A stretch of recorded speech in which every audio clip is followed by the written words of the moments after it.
Kronologi Wawan bantai keluarga mantan istri, sempat matikan listrik rumah.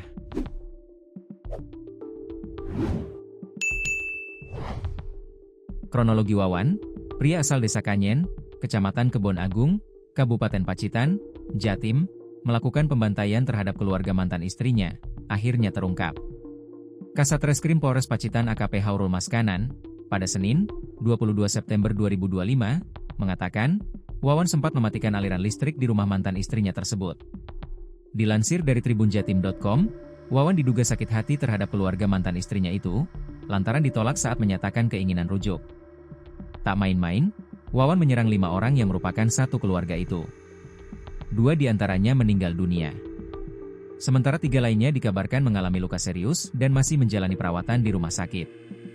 Insiden pembantaian yang diduga dilakukan Wawan tersebut terjadi tepatnya di Dusun Drono, Desa Temon, Kecamatan Arjosari, Kabupaten Pacitan, Jatim, pada Sabtu, 20 September 2025, malam. Kabar terbaru, polisi mengungkap hasil autopsi jasad yang ditemukan di tengah hutan, adalah jasad Wawan. Pembunuhan adalah tindakan menghilangkan nyawa orang lain secara sengaja maupun tidak sengaja. Dalam hukum pidana, pembunuhan dikategorikan sebagai tindak pidana karena melanggar hak paling dasar manusia, yaitu hak untuk hidup.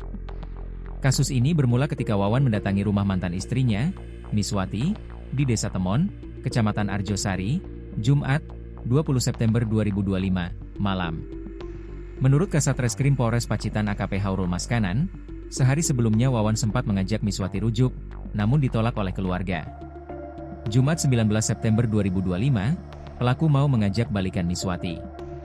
Tetapi sama mantan mertuanya ditolak dengan kata-kata, "La arep balen piye wes oleh jodoh, la mau kembali bagaimana, Miswati sudah dapat jodoh," kata Haurul, Senin, 22 September 2025.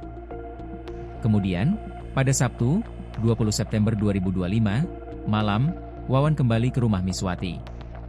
Sebelum melakukan aksinya, Wawan lebih dulu memutus aliran listrik di rumah tersebut. Korban pertama adalah Eki, mantan ipar pelaku, yang tewas ditebas saat hendak menyalakan listrik. Mendengar keributan, Timi, 50, mantan mertua perempuan pelaku, ikut keluar rumah dan langsung ditebas di bagian leher hingga meninggal di lokasi. Disusul kemudian Miskun, mantan mertua laki-laki pelaku, yang juga menjadi korban sabetan senjata tajam.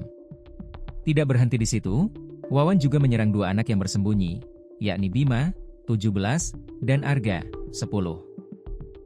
Bima berhasil kabur, namun Arga terkena bacokan dan kini masih dirawat intensif di RSUD Dr. Darsono.